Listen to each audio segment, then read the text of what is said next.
Assalamualaikum warahmatullahi wabarakatuh. Perkenalkan, nama saya Muhammad Akbar Maulana Ibrahim dari Program Studi Bahasa dan Sastra Arab Fakultas Usuluddin Adab dan Humaniora Universitas Islam Negeri Kiai Haji Ahmad Sadiq Jember. Pada kesempatan hari ini untuk memenuhi tugas ilmu aswad, saya akan menjelaskan salah satu cabang penjelasan dari ilmu aswad, yakni ibdal dan perubahannya. Kan tetapi sebelum kita mulai untuk menjelaskan dari definisi ibdal dan perubahan atau contoh-contoh perubahannya dalam bahasa Arab, saya akan flashback kembali, saya akan mengulangi kembali definisi dan tujuan dari ilmu aswad itu sendiri. Baik, untuk efisiensi waktu, saya akan menjelaskan apa itu ilmu aswad, akan menjelaskan kembali definisi dari ilmu aswad. Ilmu aswad merupakan salah satu cabang utama dalam linguistik yang mengkaji bunyi bahasa sebagai unsur dasar pembentuk ujaran. Dalam tradisi linguistik Arab, ilmu aswad dipahami sebagai disiplin ilmu yang membahas bagaimana bunyi bahasa dihasilkan oleh alat ucap manusia, bagaimana bunyi tersebut merambat sebagai gelombang suara, serta bagaimana bunyi itu berfungsi dalam membedakan makna di dalam suatu bahasa. Adapun secara terminologis, ilmu aswad mencakup kajian tentang artikulasi bunyi atau bagaimana bunyi dihasilkan oleh alat ucap, aspek akustik bunyi atau sifat fisik bunyi seperti frekuensi dan intensitas, serta fungsi linguistik bunyi dalam sistem bahasa. Tujuan utama ilmu aswad adalah memberikan pemahaman ilmiah tentang mekanisme bunyi bahasa Arab agar penutur dan pembelajar mampu melafalkan bunyi secara tepat dan benar. Selain itu, ilmu aswad bertujuan membantu analisis atau menganalisis perbedaan bunyi antar bahasa, menghindari kesalahpahaman pelafalan, serta memperkuat potensi atau kompetensi fonologis pembelajaran bahasa Arab. Urgensi ilmu aswad dalam bahasa Arab sangat tinggi sekali karena bahasa Arab merupakan bahasa yang sangat sensitif terhadap perbedaan bunyi. Perbedaan satu bunyi saja dapat menyebabkan perubahan makna yang signifikan. Misalnya, perbedaan antara bunyi sin dan shod atau antara dal dan dot tidak hanya bersifat fonetis, tetapi juga fonemik karena membedakan makna kata tersebut. Dan pada kesempatan kali ini saya akan menjelaskan sedikit penjelasan terkait ibdal, pengertian ibdal dan perubahan bunyi dalam bahasa Arab. Dan juga saya akan mencontohkan contoh-contoh dari perubahan bunyi yang terdapat pada ibdal itu sendiri. Baik, untuk efisiensi waktu, langsung kita akan menuju pada penjelasan dan definisi dari ibdal itu sendiri. Secara bahasa, ibdal atau kata ibdal berasal dari bahasa Arab yang berarti mengganti atau menukar, yang berasal dari mufrad atau lafadz baddala yubaddilu. Istilah ini banyak digunakan sekali dalam ilmu tata bahasa Arab seperti shorof atau iqlal dan ilmu tajwid untuk menyebut proses perubahan atau penggantian suatu huruf dengan huruf lainnya agar pelafalannya menjadi lebih ringan dan lebih mudah. Ibdal merupakan salah satu fenomena penting dalam kajian morfologi dan fonologi bahasa Arab yang berkaitan dengan pergantian suatu bunyi dengan bunyi lain dalam struktur kata. Secara etimologis, kata ibdal berarti mengganti, sedangkan secara terminologis, ibdal diartikan sebagai penggantian suatu huruf dengan huruf lain yang memiliki kedekatan makhorijul huruf atau sifat bunyi. Selanjutnya yakni tujuan daripada ibdal.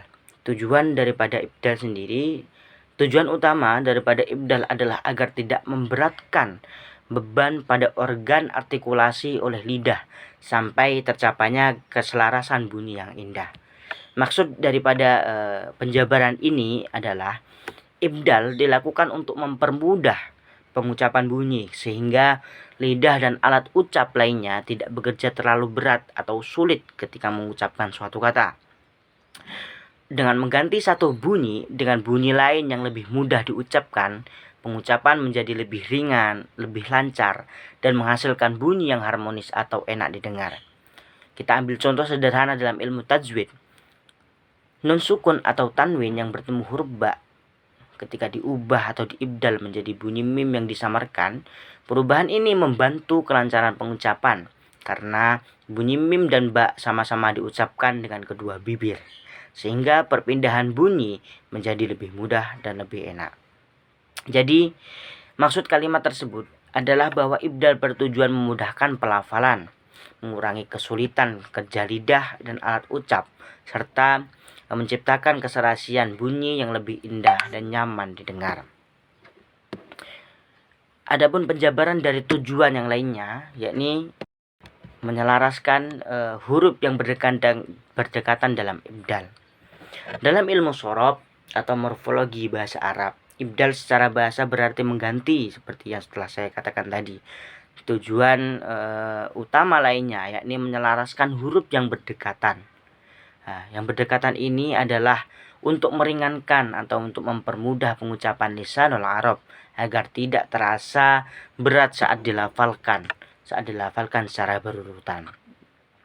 Kita ambil contoh ketika pada wazan ifta'ala, yakni pada lafadz sobaro.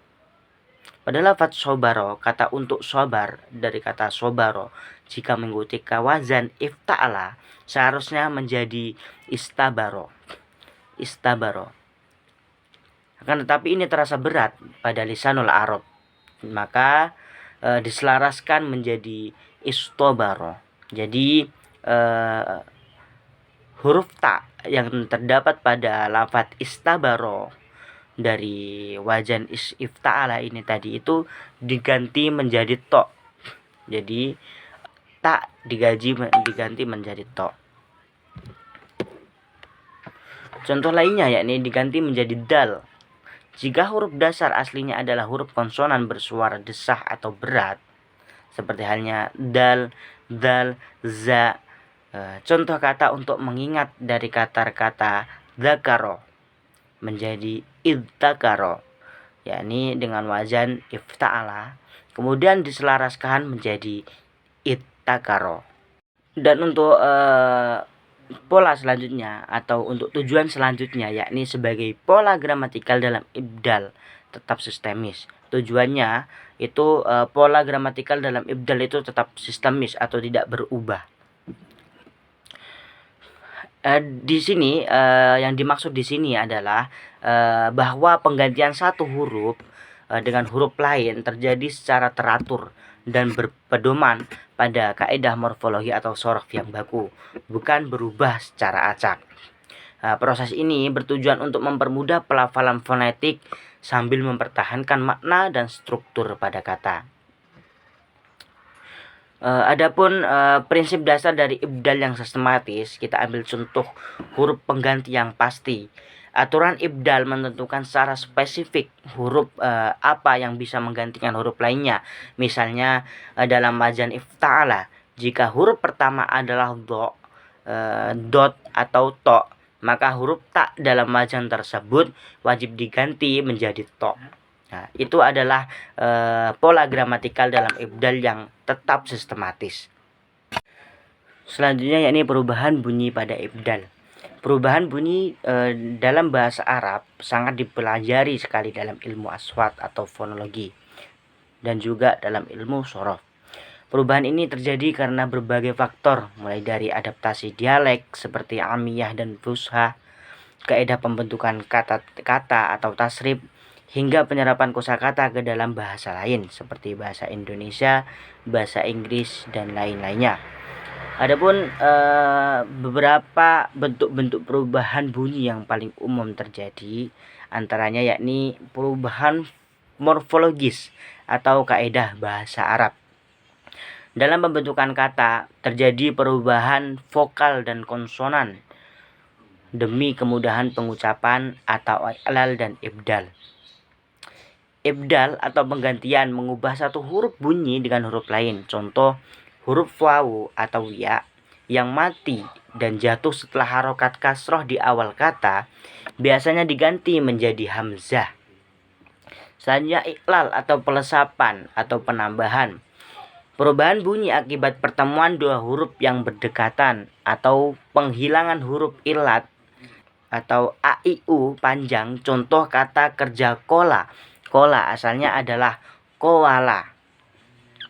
Koala di mana bunyi wawunya disederhanakan menjadi kola. Selanjutnya yakni idgham atau asimilasi atau peluluhan. Meleburkan dua bunyi konsonan yang sama atau berdekatan menjadi satu bunyi rangkap atau tasydid. Mayyasha'u diucapkan menjadi mayyasha'u. Man yasha'u diucapkan menjadi mayyasha'u. Jadi dileburkan atau dirangkap dengan tasydid. Selanjutnya yakni contoh perubahan huruf. Perubahan huruf yang lainnya yakni perubahan fonologis akibat dialek fusha ke amiyah. Bahasa Arab standar atau fusha seringkali mengalami pergeseran bunyi ketika dituturkan dalam dialek sehari-hari atau kita sebut amiyah, seperti halnya dialek Mesir, Syam atau Teluk. Bunyi jim di fusha dilafalkan jim atau j, namun dalam dialek Mesir diucapkan algim atau menggunakan g.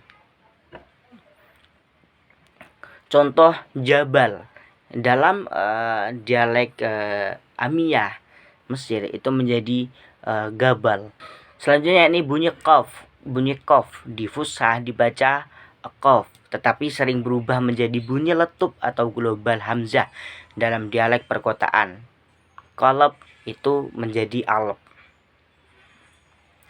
Selanjutnya ini bunyi ta atau dal sering berubah menjadi ta atau sin dan dal atau zai tergantung wilayah penuturnya.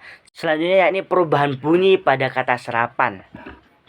Ketika kata bahasa Arab diserap ke dalam bahasa Indonesia, terjadi penyesuaian atau adaptasi sistem bunyi agar lebih mudah dilafalkan oleh lidah penutur lokal. Penyesuaian vokal bahasa Arab memiliki vokal pendek dan panjang.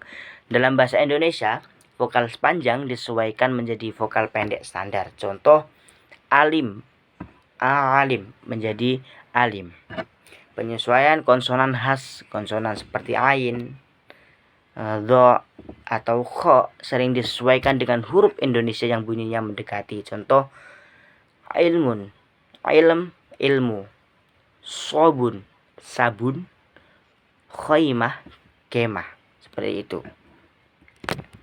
Selanjutnya dari beberapa penjelasan sudah dijelaskan dari awal, mulai dari pengertian definisi dari ilmu aswad dan pengertian dari ibdal dan perubahannya dan beberapa contoh yang sudah saya contohkan, bisa kita simpulkan bahwasanya ibdal dalam bahasa Arab dan linguistik merupakan proses penggantian suatu huruf dengan huruf lain yang dilakukan berdasarkan kaidah fonologi dan morfologi bahasa Arab.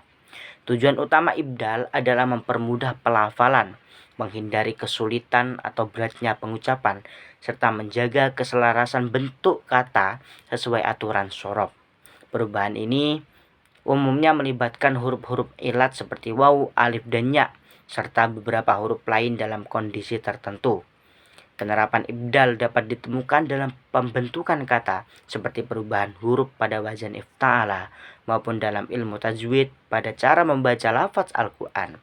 Dengan demikian, ibdal sangat berperan penting dalam menjaga kemudahan pengucapan, keteraturan struktur bahasa, dan keindahan bunyi dalam bahasa Arab. Mungkin sekian penjelasan singkat dari saya terkait penjelasan ilmu aswad, cabang dari ilmu aswad yakni ibdal dan perubahannya dalam bahasa Arab. Mungkin apabila banyak sekali tutur kata yang kurang berkenan, mohon maaf. Assalamualaikum warahmatullahi wabarakatuh.